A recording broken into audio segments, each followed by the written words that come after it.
Very good morning बच्चों। आज हम डिस्कस करने वाले हैं एसी ऑन इंडक्टर।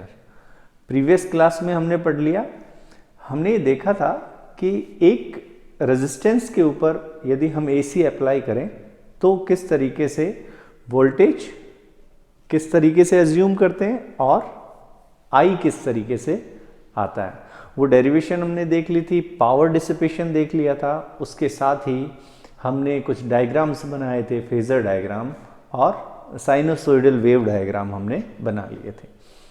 इसी को ही सेम प्रोसीजर को फॉलो करते हुए ये काम हम किस पर करेंगे, इंडक्टर पर करेंगे और सारी चीज़ें देखेंगे किस तरीके से ये काम करता है। तो first of all AC on inductor से स्टार्ट करें तो सबसे पहले मैं एक इंडक्टर बना देता हूँ और इसके ऊपर मैं एसी अप्लाई करूँ और एसी का फॉर्मूला वही रहेगा कि हम कोई साइनोसॉइडल वेव अप्लाई कर रहे हैं, that is sine omega t, तो ये यही रहेगा। सेकंड जो हमारा काम होता है वो होता है बेटा कि हम ये देख लें कि इसके ऊपर जब अप्लाई करेंगे तो करंट कितना होगा, और इसको फाइंड आउट करने के लिए हम सिंपली अप्लाई करते हैं किरचॉफ लॉ। तो किरचॉफ वोल्टेज लॉ जब मैं अप्लाई करूंगा तो क्या होगा, मुझे पता है, मान लीजिए करंट इस तरीके से आई फ्लो हो रहा है तो V माइनस यहाँ पर जो ड्रॉप हो रहा है, और ड्रॉप जो वोल्टेज ड्रॉप होता है वो कितना होता है, L di upon dt, simple, that is equals to 0। जब मैं V की वैल्यू यहाँ पुट करता हूँ तो मेरे पास आ जाता है L di by dt, that is equals to Vm sine omega t। ये आ गया मेरे पास। मैं I निकालना चाह रहा हूँ, हमारा मोटो ये रहता है कि V आपको गिवन है तो आप I निकाल लीजिए। di will be equal to Vm by L sine omega t, और dt को मैं इधर मल्टीप्लाई कर दूंगा क्योंकि t का जो फंक्शन है वो टू द राइट साइड है, और I को मैं इधर रख लेता हूँ और मैं क्या करता हूँ, इंटीग्रेट करता हूँ बोथ द साइड, क्योंकि मुझे पता है di से मुझे I निकालना हो तो मैं क्या करूंगा, सिंपली इंटीग्रेट कर लूंगा। जब मैं इंटीग्रेट करूंगा तो यहां आ जाएगा I, यहां Vm बाई L तो हमारे पास कांस्टेंट है, और साइन ओमेगा t dt का इंटीग्रेशन जो होगा वो कितना होगा वो देख लेते हैं। साइन थीटा का इंटीग्रेशन होता है कॉस थीटा, लेकिन वो भी माइनस में, तो साइन थीटा का इंटीग्रेशन हो जाएगा कॉस थीटा, जबकि इसके साथ में ओमेगा टी और है, तो ओमेगा टी सेकेंडरी फंक्शन हो गया, और इस फंक्शन के अंदर ओमेगा से हम डिवाइड कर देंगे तो ये हमारे पास आ जाएगा Vm upon omega L, omega नीचे आ गया और साइन का हो जाएगा कॉस ओमेगा टी, और इसी के साथ में ही हमारे पास यहाँ लिमिट नहीं है, इसलिए यहाँ पर एक कांस्टेंट आ गया है। इस कांस्टेंट को हटाने के लिए हम थोड़ा सा यहाँ पर समझें इस थ्योरी को। हम कहते हैं कि जो वोल्टेज अप्लाई की है वो किस तरीके की वोल्टेज है, that is sine wave type की। साइन वेव टाइप की जो वोल्टेज है वो हमेशा ऑसिलेट करती है जीरो के इर्द गिर्द, जीरो से इंक्रीज होगी फिर डिक्रीज होगी और उसी के अराउंड ऑसिलेट करते रहेगी at the same amplitude. It means ऐसा कोई फंक्शन नहीं है जो टाइम इंडिपेंडेंट हो और जो इस इक्वेशन को अफेक्ट करे, तो इसलिए इस कांस्टेंट को जीरो लिया जा सकता है, और हमारे पास जो इक्वेशन आगे आती है वो कुछ इस तरीके की आ जाएगी, I is equals to Vm upon omega L cos omega t, और एक माइनस लगाना हम भूल गए, ये माइनस का साइन, ठीक है। इस तरीके से हमारे पास इक्वेशन आती है। अब हम इसको देखें तो हम इस इक्वेशन को समझते हैं थोड़ा सा। इससे पहले मैं क्या करता हूं, इस Vm अपॉन ओमेगा L को देखता हूं, तो मैं कहता हूं Vm अपॉन ओमेगा L को यदि हम ट्रीट करें तो हम देखेंगे कि ओमेगा L जो है वो एक रेजिस्टेंस की तरह रिएक्ट कर रहा है। किसकी तरह रिएक्ट कर रहा है, एक रेजिस्टेंस की तरह रिएक्ट कर रहा है। तो हम कहेंगे ओमेगा L की जो डायमेंशंस हैं वो रेजिस्टेंस की डायमेंशंस के बिल्कुल इक्वल हैं, और उसकी जो यूनिट है वो भी बिल्कुल इक्वल ओम ही है। तो हम कहेंगे this omega L is behaving like some resistance in this circuit. इस सर्किट के अंदर जैसे हम रेजिस्टेंस लगाते थे तो हमारे पास क्या आता था, वोल्टेज ड्रॉप हो जाता था और वो रेसिस्ट करता था द फ्लो ऑफ इलेक्ट्रॉन्स और we can say the current flow. तो हम कह रहे हैं कि इसके अंदर भी कुछ रेजिस्टेंस है जो इसके फ्लो को क्या कर रहा है, रेसिस्ट कर रहा है।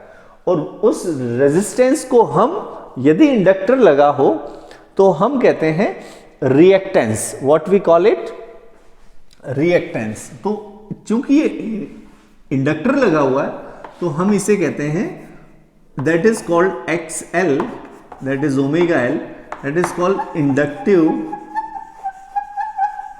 रिएक्टेंस। ठीक है, what we call it, that is inductive reactance. तो ये हमारे पास इंडक्टिव रिएक्टेंस हो गया और ये कितना होता है, ओमेगा L। और ये किस तरीके से बिहेव करता है, इसकी यूनिट क्या होती है, इसकी यूनिट भी ओम ही होती है और ये रेजिस्टेंस की तरह ही बिहेव करता है। ठीक है, तो I को हम क्या लिख सकते हैं, I को लिख सकते हैं Vm upon omega L, sorry इसको मैं XL से रिप्लेस कर दूं cos ओमेगा t। यहां पर एक और चीज समझने की है बेटा, हम क्या करते हैं, अब देखिए हमारे पास V था पहले से, ये रहा, हमारे पास I भी आ गया है, लेकिन यदि मैं इन दोनों को कंपेयर करूं तो मैं कंपेयर नहीं कर सकता, क्योंकि एक तो कॉस की टर्म में और एक किसकी टर्म में, साइन की टर्म में। तो यदि मैं इन दोनों को कंपेयर करना चाहूं तो मुझे क्या करना होगा, मुझे या तो इसको कॉस में चेंज करना होगा या इसको साइन में चेंज करना होगा, जिससे कंपैरिजन इजी हो जाए। कंपैरिजन इन द सेंस कि फेज इनकी आगे है या पीछे, तो हमको इस फंक्शन को इक्वल करना होगा। कुछ ट्रिग्नोमेट्रिक रिलेशंस हैं जिनसे हम इस फंक्शन को इक्वल कर सकते हैं और इसको सिंपली हम लिख सकते हैं माइनस कॉस ओमेगा टी जो है इसको लिखा जा सकता है sign omega T minus pi by 2। इसको थोड़ा ट्रिग्नोमेट्रिक फंक्शंस है तो आप इसको समझ सकते हैं इजी फॉर्मूले से, और इसको मैं लिख सकता हूं इसी तरीके से, that will B Vm upon XL। V by R को हम ट्रीट करते हैं Im की तरह, तो ये हमारे पास हो जाएगा Im और इसकी जगह cos ओमेगा टी की जगह माइनस cos ओमेगा टी की जगह मैं लिख देता हूं sin omega T minus pi by 2, और इससे हमें काफी हेल्प मिल जाएगी इस इक्वेशन को समझने में। जब इक्वेशन नंबर 1 एंड 2 को मैं देखता हूं, 3 कर देता हूं इसे, 2 को मैं यहां पर ले लेता हूं, ये ले लेता हूं इक्वेशन नंबर 2। जब मैं इन दोनों इक्वेशन को देखता हूं तो मुझे इजीली V और I मिल जाते हैं और यहां पर Vm और Im की वैल्यू का भी रिलेशन मुझे मिल जाता है, जबकि यहां पर Im जो है वो यदि मैं देखूं तो Vm से कुछ कम होना चाहिए, क्योंकि मैग्नीट्यूड में कह रहा हूं, ये दोनों क्वांटिटीज एक दूसरे से कंपेयर नहीं की जा सकती क्योंकि these are different quantities, but we can compare in the form of magnitude so that we can draw some sinusoidal diagram or phasor diagram easily. So यहां पर मैं Vm कहूं तो इसका मैग्नीट्यूड, क्योंकि यहां डिवाइड कर रहे हैं तो कुछ कम हो जाएगा। यहां पर एक इंडक्टिव रिएक्टेंस की डेफिनेशन हमने समझ ली है। अब हम इन दोनों के डायग्राम बनाते हैं। सबसे पहला साइनोसॉइडल डायग्राम बनाएं, तो मैं यहां पर साइनोसॉइडल डायग्राम देखिए बनाने की कोशिश करता हूं और थोड़ा सा इसको इस तरीके से बनाना इजी हो जाएगा। आप देखें इसको किस तरीके से मैं बना रहा हूं, तो आप क्या यहां पर 2 लाइनें इस तरीके से खींच लीजिए जिससे थोड़ा सा इजी हो जाएगा, और इस तरीके से भी आप लाइन खींच सकते हैं तो और भी इजी हो जाएगा आपके लिए समझने का। देखिए इस तरीके से, तो यहां पर मैं यह 0 है यहां से स्टार्ट करूंगा तो इसको मैं इजीली ड्रॉ कर सकता हूं। तो मैं देखिए इस तरीके से ड्रॉ करूंगा और ये जो यहां पार्ट गया है तो इसको मैं यहां पर ले जाऊंगा इस तरीके से, ठीक है, और इसको यहां पर ले जाऊंगा इस तरीके से और ये इस तरीके से प्लॉट कर दूंगा। तो ये मेरा डायग्राम हो गया किसके लिए, ये मेरे पास हो गया बेटा V के लिए, ठीक है। ये हमारा Vm है, इसको मैं Im बोल देता हूं, इसको minus Im and that is minus Vm, ठीक है। तो इस तरीके से प्लॉट हो गया। इसी के साथ में ही मुझे इस चीज का ध्यान रखना है कि Im जो है उसकी फेज जो है π/2 से पीछे। यदि मैं यहां देखूं तो ये हमारा π/2 एंगल है and this is pi, this is 3π/2 and this is 2π। ठीक है, यदि मैं यहां से देखूं तो मैं कह सकता हूं कि ये जो आई है दैट इज, इसका जो फेज है वो कहां से, π/2 से पीछे है। तो पीछे जब भी हो तो आप नीचे से स्टार्ट करेंगे और इसका एम्पलीट्यूड कितना है, इसका एम्पलीट्यूड इतना ही रहेगा क्योंकि im की वैल्यू जो है थोड़ी कम है। तो मैं इस तरीके से प्लॉट कर सकता हूं, यहां से देखिए इस तरीके से, यहां से ये जो प्लॉट होगा और यहां तक होगा इस तरीके से। ओके, तो ये प्लॉट किया जा सकता है बहुत इजीली। तो ये इस तरीके से जाएगा और यहां से ये, सॉरी, ये इस तरीके से प्लॉट होगा और यहां से ये इस तरीके से प्लॉट हो जाएगा डायग्राम। देखिए इजीली जहां से स्टार्ट हुआ एक साइकिल कंप्लीट हो गया। तो ये डायग्राम जो है वो किसको शो करेगा, ये तो हमारा शो करेगा V को और ये हमारा शो करेगा I को। ठीक है, इस तरीके से साइनोसॉइडल डायग्राम प्लॉट किए जा सकते हैं। इसी के साथ में फेजर देखना चाहें तो फेजर डायग्राम भी प्लॉट कर सकते हैं। फेजर डायग्राम प्लॉट करने के लिए सबसे पहला हमारा काम होता है कि आप IM को V को खींच लीजिए। ये डिस्टेंस VM हो गया। ठीक है, इससे देखिए जो I है वो कितना पीछे, ये तो हमारे पास ओमेगा टी है, ओमेगा टी, ये I जो है वो ओमेगा टी से π/2 एंगल से पीछे है। तो π/2 पीछे कहां होगा, यहां पर होगा और इसका एम्पलीट्यूड थोड़ा कम होगा VM का। तो मैं कह देता हूं सॉरी IM का, तो IM तो इधर आ गया और ये जो एंगल है दैट इज π/2। तो ये फेजर डायग्राम हो गए। इसको आप थोड़ा इधर की ओर प्लॉट करें तो आप इस तरीके से प्लॉट कर सकते हैं। देखिए यहां पर इस तरीके से डॉट डॉट से लगाएं और ये इसका एम्पलीट्यूड हो गया इस तरीके से, और यहां से डॉट डॉट लगाएं तो ये माइनस में हो जाएगा। ठीक है, इस तरीके से। तो ये हमारे पास ये हो गए हमारे फेजर्स, फेजर डायग्राम। ठीक है, या रोटेटिंग वेक्टर्स डायग्राम। तो ये हमारा मेथड हो गया इनको प्लॉट करने का। क्लियर? ये क्या काम में आएंगे फेजर्स, ये भी इंपॉर्टेंट है। जब हम LCR सर्किट लगाएंगे तो ये हमारे लिए बहुत यूजफुल रहेगा। तो सिंपली समझ में आ गया। अब हम निकालना चाहते हैं इस पर पावर डिसिपेशन कितना हुआ, पावर लॉस कितना हुआ एक साइकिल में। इसको निकालने के लिए हम सिंपली क्या करेंगे, V हमारे पास है, I भी हमारे पास है। तो हमें सिंपली क्या करना है बेटा, हमें सिंपली ये करना है कि दोनों को मल्टीप्लाई कर देना है। तो मैं पावर की जब बात कर रहा हूं तो पावर कितना हो जाएगा, P is equals to V into I. Simple formula है हमारे पास। V कितना था हमारे पास, V था हमारे पास Vm साइन ओमेगा टी। तो आई can right Vm sine omega t. और I कितना है हमारे पास, I को हम ये वैल्यू भी लिख सकते हैं, ये भी लिख सकते हैं। तो मैं माइनस कर देता हूं और ये वाली वैल्यू लिख लेता हूं जिससे हमारा इजी हो जाएगा। इसको मैं IM बोल देता हूं, तो मैं लिख देता हूं IM cos ओमेगा टी। देखिए माइनस Vm IM बाई 2 कर देता हूं, 2 sign omega T cos omega T कर देता हूं। देखिए मैंने क्या किया है वो समझिए और क्यों किया है वो भी समझिए। साइन ओमेगा टी और cos ओमेगा टी को हम ट्रिग्नोमेट्रिक फंक्शन से इस तरीके से लिख सकते हैं। Sign omega T cos omega T 2 से ऊपर और 2 से नीचे मल्टीप्लाई कर दिया। मल्टीप्लाई करने से एक फॉर्मूला हमारे पास होता है 2 sin a cos a। इसको हम लिखते हैं sin 2a वाले फॉर्मूले से लिखते हैं। तो हम इसको लिख सकते हैं minus Vm Im by 2 into sine 2a और साइन 2 ओमेगा टी। ठीक है, ये हमारे पास क्या आ गया, पावर आ गया। अब मैं एवरेज पावर निकालूं तो मेरे लिए थोड़ा इजी हो जाएगा।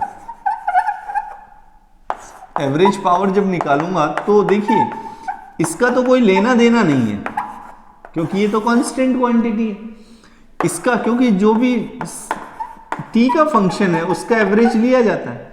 मैं इसका जब एवरेज लूंगा तो इसका एवरेज तो हमें पता है क्योंकि हमने फॉर्मूला पढ़ा था एक जिसके अंदर हम कह रहे थे कि भाई साइन n ओमेगा टी का यदि एवरेज लिया जाए तो वो 0 आएगा और cos n ओमेगा टी का यदि एवरेज लिया जाए तो वो भी क्या आएगा, 0 आएगा। तो हमारे लिए एक बहुत इंपॉर्टेंट रिलेशन आया है जिसमें हम कह रहे हैं कि कंप्लीट साइकिल में पावर डिसिपेशन जो हो रहा है इस इंडक्टर के थ्रू दैट इज 0, और ये हमारे लिए बहुत इंपॉर्टेंट हो गया है। क्यों हो गया? क्योंकि जब पावर डिसिपेशन नहीं हो रहा है तो ये हमारे लिए बेनिफिशियल है, एनर्जी एफिशिएंट है, इसलिए ये एक बहुत इंपॉर्टेंट रिलेशन इसके थ्रू आया है।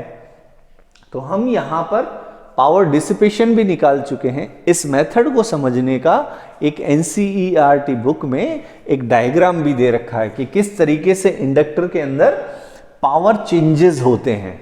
ठीक है, उसको हम यदि देखें तो हम ऐसे समझ सकते हैं। देखिए, उन डायग्राम्स को मैं बना लेता हूं। पावर के लिए बहुत इंपॉर्टेंट हमारे पास रिलेशन आया है। देखिए किस तरीके से 4 डायग्राम बना रखे हैं, इनमें से एक डायग्राम मैं आपको एक्सप्लेन कर देता हूं जिससे आपको समझ में आ जाएगा। ये हमारा मान लीजिए कॉइल है, इस तरीके की कॉइल है, ठीक है, इस तरीके की कॉइल है, इस पर वायर इस तरीके से हमने अटैच कर रखा है। ठीक है, ये मैंने पूरा ऐसे ही बना दिया है, बाकी ये पीछे की साइड में दिखेंगे। जब इसके अंदर से करंट फ्लो करेगी, और करंट जो है, ये थोड़ा डायग्राम सही नहीं है, इसको सही से बना देते हैं जिससे आप इजीली इसको समझ पाएं, इसलिए वापस से बना रहा हूं मैं, ऐसे बना देता हूं जिससे आप हैंडी हो जाए इसके। और पीछे से आ रहा है, ये आगे से आ रहा है, यहां से करंट ऐसे जा रहा है। ठीक है, उल्टा कर देता हूं जिससे मुझे हेल्प मिल जाए। इस तरीके से करंट फ्लो हो रहा है। क्लियर? जब इस तरीके से करंट फ्लो हो रहा है, देखिए तो बी की डायरेक्शन किधर है? इधर है कि नहीं? फील्ड लाइंस इस तरीके से निकलेगी। जब फील्ड लाइंस इधर से निकलेगी तो this will behave like north pole and this will behave like south pole. तो फील्ड लाइंस जो है इधर से निकल के इसमें एंटर कर जाएगी, इधर से निकल के इसमें एंटर कर जाएगी। तो इस तरीके से ये फील्ड लाइंस बनना शुरू हो जाएगी, है ना। जो फील्ड लाइंस बनेगी ना, वो कुछ इस तरीके की बन जाएगी। देखिए, क्लियर? तो ये देखिए, जब इस तरीके से, अब हुआ क्या है वो समझिए। हुआ ये है कि जैसे ही हमने एसी लगाया, एसी जैसे ही इसके अंदर से करंट फ्लो होगी इस इंडक्टर में से, ये देखिए 2 वायर है ना, इनमें से करंट फ्लो हो रही है। कैसे? इधर से करंट एंटर कर रही है आई, और इधर से बाहर आ रही है आई। जैसे इसके अंदर करंट जाएगी, इस सॉलिनॉइड में से जैसे ही करंट फ्लो होती है, इसमें फील्ड लाइंस बनना शुरू हो जाती है। कब शुरू होती है वो समझिए। जैसे जैसे करंट इंक्रीज होती है, जैसे जैसे करंट इंक्रीज होती है इन द सिस्टम, वैसे वैसे क्या होगा? करंट क्या होगा? इंक्रीज होने से फील्ड लाइंस भी इंक्रीज होगी। Number of field lines will increase as current increases in the coil of the solenoid. Clear? तो as we increase current, increase कैसे कर रहे हैं हम? इंक्रीज सिंपली एसी अप्लाई कर रहे हैं। एसी फ्लक्चुएट करती है। यदि मैं इस पॉइंट से यहां तक देखूं तो करंट इंक्रीज हो रही है कि नहीं हो रही? इंक्रीज हो रही है। जब ये करंट इंक्रीज होके मैक्सिमम पहुंच जाती है तो अब और तो इंक्रीज नहीं होगी, नहीं होगी ना। तो ये साउथ की तरह बिहेव कर रहा है, ये नॉर्थ की तरह बिहेव कर रहा है। करंट इंक्रीज हो रही है, इसी केस में सॉरी, अब करंट डिक्रीज होगी आधे साइकिल के लिए, या 1/4 साइकिल के लिए इंक्रीज हो रही है, 1/4 साइकिल के लिए डिक्रीज हो रही है।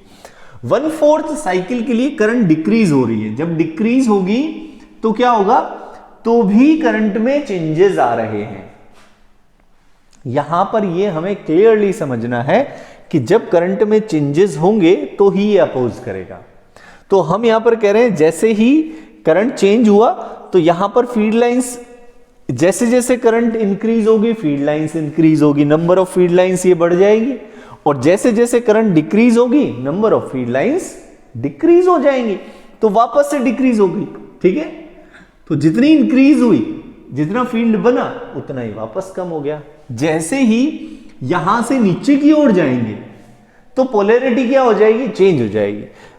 मतलब करंट जो है अब इधर से तो एग्जिट होना और इधर से एंटर होना शुरू हो जाएगी, क्योंकि यहां पोलैरिटी क्या हो जाती है? चेंज हो जाती है। इस पोलैरिटी जब स्विच कर जाती है तो हम देख सकते हैं कि ये तो साउथ की तरह बिहेव कर रहा है, ये नॉर्थ की तरह बिहेव करने लग जाएगा, और ये जो नॉर्थ की तरह बिहेव कर रहा है वो साउथ की तरह बिहेव करने लग जाएगा।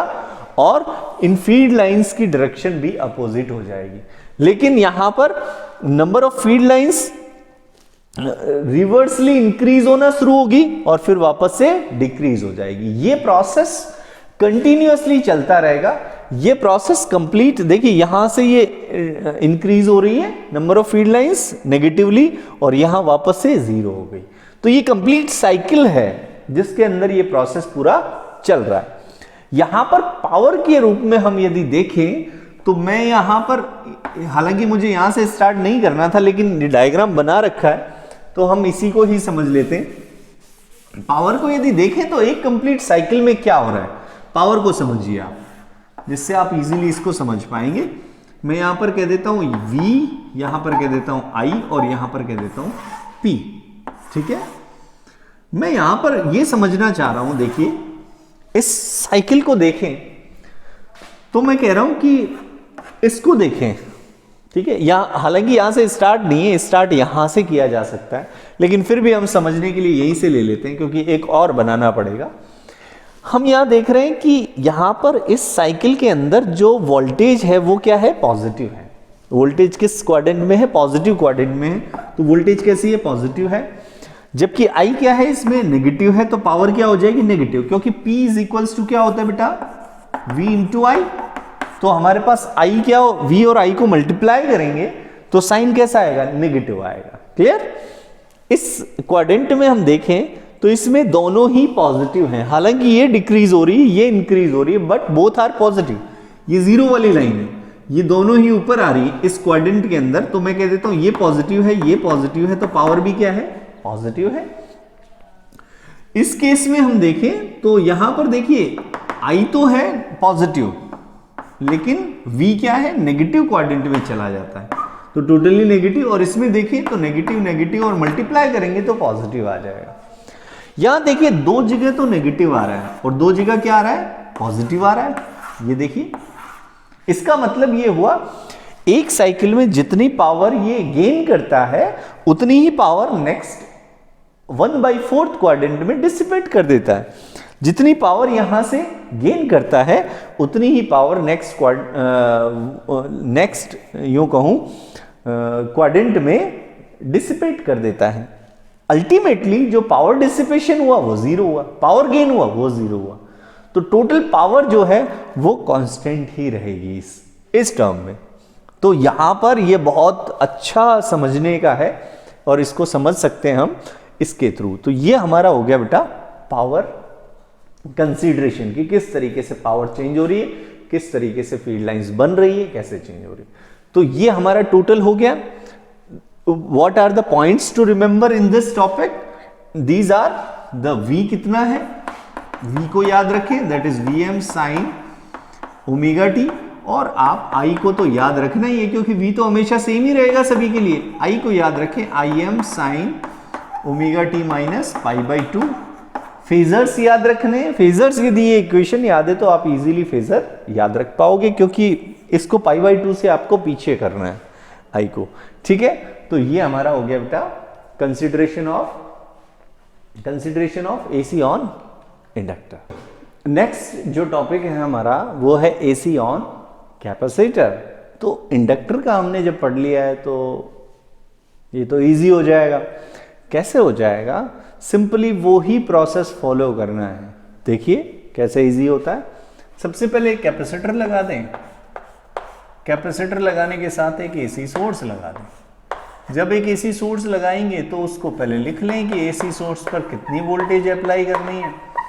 तो ये तो सेम ही इक्वेशन रहेगी सभी के लिए कि हमें Vm sin ओमेगा t। यहाँ पर एक कैपेसिटर C लगा हुआ है। दूसरा हमें काम क्या करना होता है, I को निकालना होता है, करंट कितनी है सर्किट में। तो वही हमारा किरचॉफ लॉ KVL हमें अप्लाई करना है। तो किरचॉफ वोल्टेज लॉ अप्लाई करें तो हमारे पास क्या आएगा बेटा, हमारे पास सिंपली आएगा Vm sin omega t minus voltage कितनी होगी इस पर drop, that will be Q/C। Q/C is equals to 0। तो हमारे पास देखिए Q/C is equals to Vm sin omega t। अब देखिए हम इससे I कैसे निकालें, ये एक हमारे दिमाग में आता है तो हमें सीधा किस पर जाना चाहिए, what is the definition of current. Current की डेफिनेशन क्या है, I इज इक्वल्स टू होता है dq अपॉन dt। सो दोनों तरफ डिफरेंशिएट कर दीजिए, डिफरेंशिएट करेंगे तो हमारे पास आ जाएगा dq upon dt is equals to CVM, और इसको डिफरेंशिएट करना है क्योंकि t की टर्म से डिफरेंशिएट होगी, ये हमारे पास आ जाएगा। जब इसको डिफरेंशिएट करेंगे तो हमारे पास क्या आता है वो देखिए, dq बाई dt को हम लिख सकते हैं I, that is equals to CVM, तो आई गया।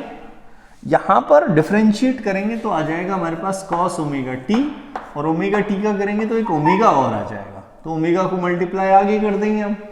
तो हमारे पास ये जो इक्वेशन cos आई है, इसको फिर हमें कंपैरिजन के लिए किस में चेंज करना पड़ेगा, साइन में चेंज करना पड़ेगा। तो साइन में चेंज करने के लिए देखिए मैं क्या करता हूं, I can write it Vm upon omega C को मैं नीचे ले आता हूं और लिखता हूं 1 अपॉन ओमेगा सी। क्यों लिखा उसका भी रीजन है हमारे पास।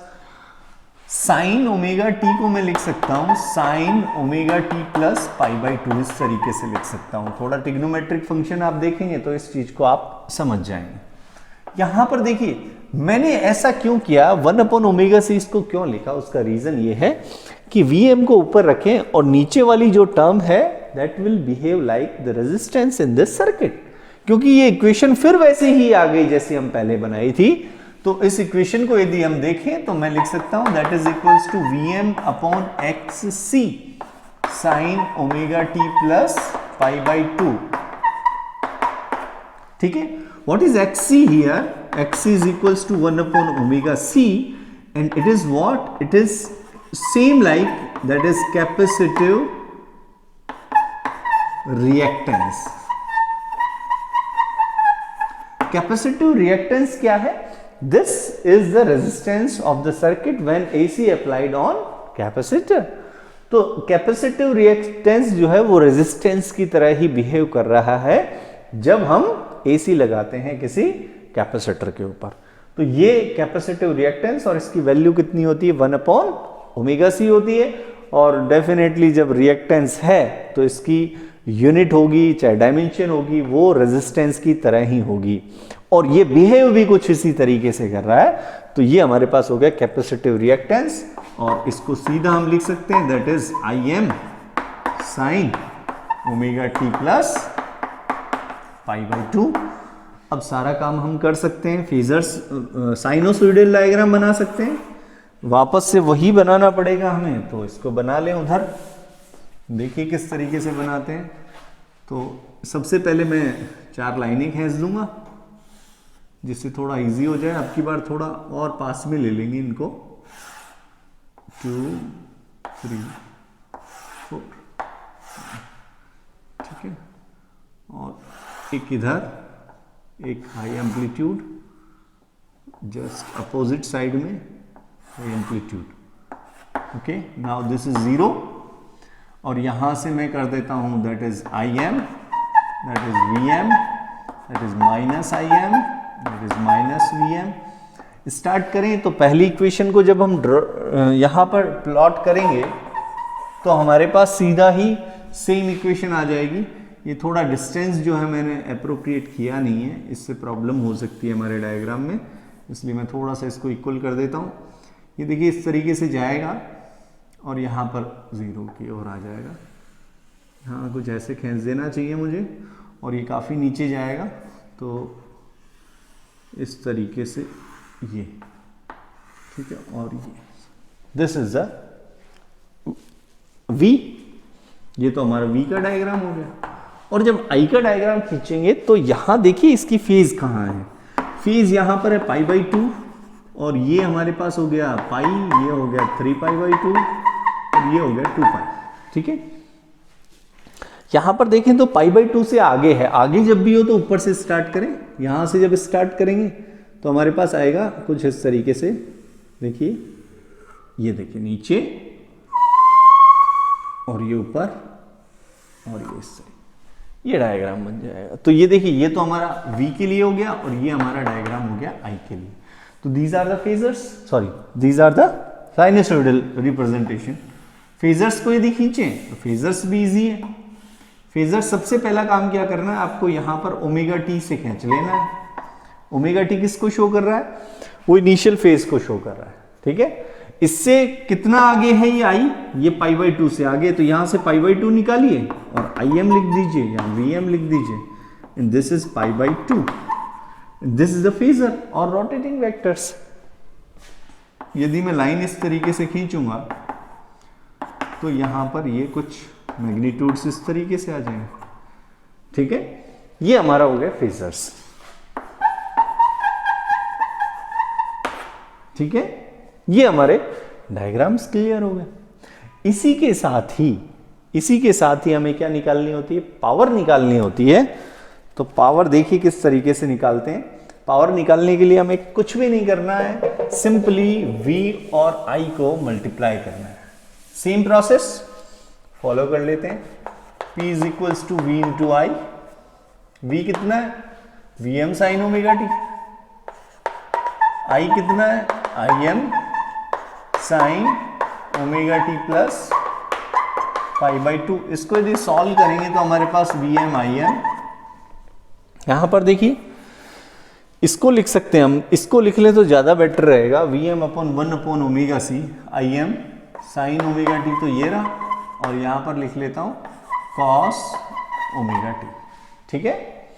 जब इस तरीके से लिखूंगा तो 2 से डिवाइड कर दूं, 2 से मल्टीप्लाई करूं तो मैं लिख सकता हूं, पावर निकाल लिया, पावर तो यही आ गया, एवरेज पावर निकाल लेता हूं Vm Im बाई 2, और इसको हम लिख सकते हैं साइन 2 ओमेगा टी, और एवरेज निकालें, इसकी वैल्यू आ जाएगी बेटा 0।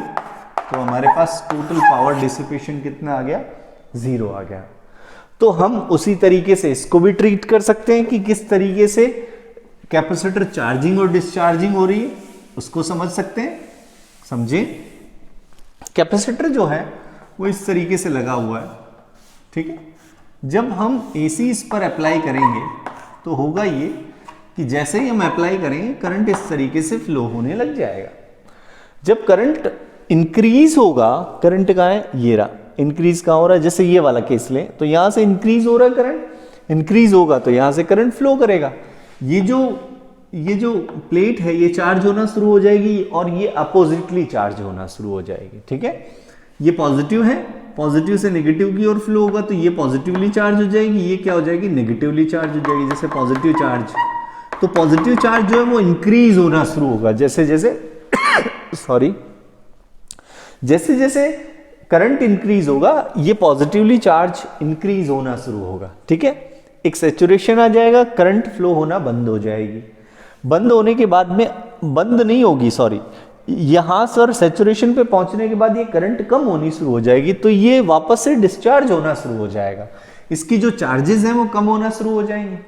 जैसे ही यहां पर पहुंच जाएंगे, यहां पर पहुंचने के बाद पोलैरिटी इसकी चेंज हो जाती है करंट की, मतलब करंट जो है वो इस साइड में ना फ्लो होके अपोजिट साइड में फ्लो होने लग जाती है इस तरीके से। तो जब ये अपोजिट साइड में फ्लो होगी तो यहां पर भी पोलैरिटी चेंज हो जाएगी, यहां पॉजिटिव हो जाएगा और यहां नेगेटिव हो जाएगा। तो ये फिर नेगेटिवली चार्ज होना शुरू होगी और फिर डिस्चार्ज होना शुरू होगी, और ये प्रोसेस कंटिन्यूअसली एसी के अंदर चलता रहेगा, चार्जिंग और डिस्चार्जिंग का, और प्रोसेस चलता रहेगा करंट फ्लो का। और इसी प्रोसेस के अंदर हम पावर डिसिपेशन भी देख सकते हैं, जैसे हमने इंडक्टर के अंदर देखा था। तो ये हमारे 4 डायग्राम जो बुक में बने हुए हैं उनको आप देखेंगे ना तो आप इन चीजों को समझ जाएंगे कि चार्जिंग का प्रोसेस क्या है, डिस्चार्जिंग का प्रोसेस क्या है। यदि मैं इसके अंदर भी पावर डिसिपेशन को कंसीडर करूं 4 क्वाड्रेंट के लिए, तो मैं कह देता हूं V, I और P। तो मैं देखिए इजीली इसको लिख सकता हूं। V यहां देखिए 0 से ऊपर दोनों पॉजिटिव है तो पॉजिटिव पावर, एक पॉजिटिव है, क्या है पॉजिटिव, V पॉजिटिव है और I नेगेटिव है, तो हम पावर नेगेटिव कर देते हैं। इसके साथ में दोनों ही नेगेटिव में आ गई तो ये पॉजिटिव हो जाएगा, और एक पॉजिटिव में है दैट इज I और ये नेगेटिव में है तो हमारे पास पावर, दो में पावर क्या है, पॉजिटिव है, और दो में पावर क्या है, नेगेटिव है। इसका मतलब यहां पर जो पावर डिसिपेशन हुआ यहां पर वो पावर गेन हो गया, यहां पर जो पावर डिसिपेशन हुआ वहां पर भी पावर गेन हो गया। तो अल्टीमेटली जो पावर लॉस है वो हमारे पास कितना आ गया, 0 आ गया। और यही वापस से हमारे पास बेनिफिशियल है। इसको हम डिस्कस करेंगे कि पावर लॉस तो हो ही नहीं रहा है, और क्यों नहीं हो रहा है, क्योंकि जिस साइकिल में जितना पावर लॉस हुआ उस साइकिल अगले 1/4 साइकिल में उतना ही पावर गेन हो जाता है। ठीक है, तो इस तरीके से ये हमारा पूरा AC on capacitor derivation complete हो जाता है, जिसके अंदर हमने सारी चीजें समझ ली है। क्लियर? तो इसको आप पढ़ लेंगे अच्छे से, और कोई डाउट्स हो तो डेफिनेटली आप मुझे लिख सकते हैं, आप मुझे व्हाट्सएप पे लिख सकते हैं, आप यूट्यूब चैनल पर लिख सकते हैं। Stay safe, stay home, keep watching, देखते रहिए, मास्क जरूर लगाइए जब भी आप बाहर निकलते हैं, और पढ़ते रहिए। Thank you, bye.